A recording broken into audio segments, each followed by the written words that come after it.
Hello everyone, this is Noor and today I'll be talking about a vertical farm approach as a sustainable solution for controlling the urban heat island and improving the metropolitan quality. The world is passing through a continuous matters that makes a huge concern to humanity in many terms as high population, urbanization, and the most important climate change. And according to the Intergovernmental Panel on Climate Change, the current practice post system, which is the traditional farming, causes one-third of global emission, which has a serious bad impact on the environment and the natural life cycle. Agriculture is not a natural practice. It started 10,000 years ago as an early concept of a human civilization, and since that time it's become one of the most important daily activities for surviving. And this behavior gets expanded to cover 80% of the suitable land for farming on the planet. This enlargement led to the removal of the natural landscape and the natural inhabitant. So this chart is showing the decreasing stocks of arable lands among the years from 1990 to 2050 in relation with the swiftly growing population, which is projected to reach 9.7 billion by 2050. That makes a huge challenge for humanity to find ways and alternative solutions to feed the swiftly growing population. So a vertical farm will stand as a great solution to overcome these issues as the climate change, high population, and decreasing stocks of arable lands. And a vertical farm in the simplest term is a multi-story building that cultivates food under a controlled condition. And the vertical farm approach aims to increase productivity and reduce the environmental footprint. And according to Dixon Spermeyer, the father of vertical farms, the benefits and advantages of vertical farm listed as year-round harvested production, no weather-related crop failure, no agricultural runoff, no use of chemicals in the soil, ecosystem restoration, and uses 70 to 95 less water, as well as greatly decrease food miles, more control on food security, new job opportunities, recycling water, secure food system, revival of the natural inhabitant. And now we're having a comparison between soil-based farming, which is the traditional farming, and a vertical farm. So for land use, traditional farms use 80% of the suitable land for farming on the planet, while vertical farm use 0.4% of the land. For production, we almost lose half of the product in traditional farming, while 90% of the product are harvested in vertical farms.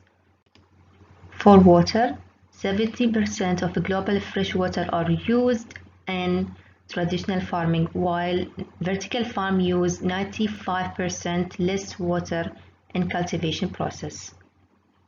How vertical farm works. It needs 4 basic elements: the physical layout, lighting, growing medium, and sustainability features. Physical layout, which means the cultivation process occurs in a vertical stacked layer. For lighting, the perfect lighting level, the right amount of natural and artificial lighting.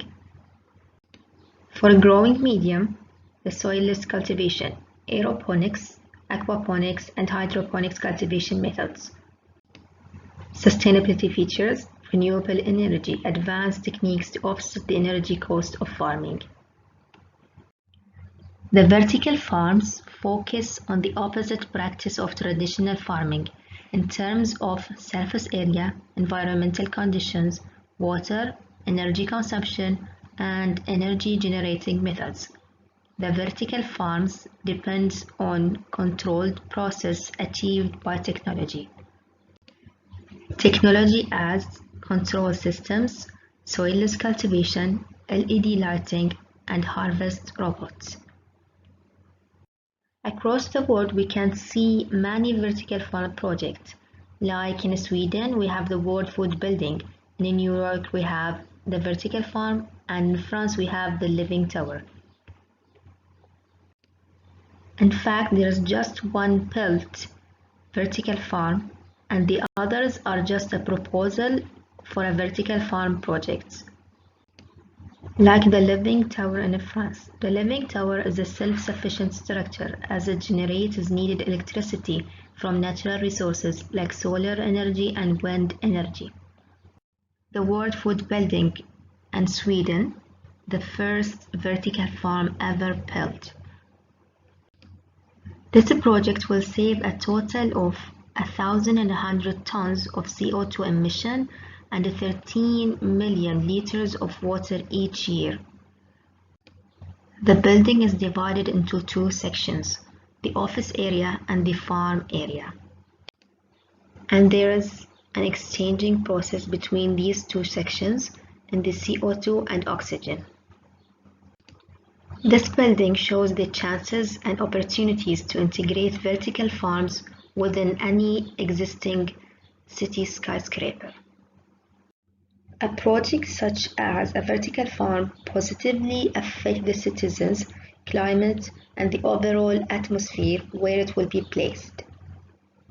Vertical farms add environmental, social, economical, and sustainable values, and it offers solutions to an existing difficulties within the food protection system. Manama, the capital of Bahrain. This map is showing a study across all Manama, showing the high rate of urban heat island phenomena in Manama. So if we have a vertical farm in this place, it will help in refurbish urban atmosphere that will lead to the controlling of global warming and maintaining the urban heat island resources. At the end, just to remind you with the benefit each city will gain from having a vertical farm project within its fabric. A secure food system. The COVID-19 pandemic has contributed to an increase in the demand for local food systems that are never affected by global issues as poor food supplement and sudden situations. Agricultural development involving Bahrain and each country in a global contribution in the field of agriculture and food protection. Local production, reduce imported food quantity, cost, and energy. We covered environment, heat and CO2 reduction in urban areas and crowded cities as Manama. Land use. The fully indoor farming will limit issues related to traditional farming.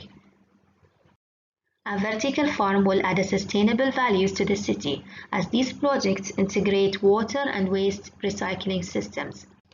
And also a vertical farm combined and natural energy resources to operate the farm. This all will lead to have a healthier neighborhoods as a vertical farm provides a great amount of oxygen that will be exchanged with the outdoor CO2 that will enhance the air quality and lower urban heat island rates. That's all, and thanks all for listening, and thanks for this great opportunity to talk about vertical farms.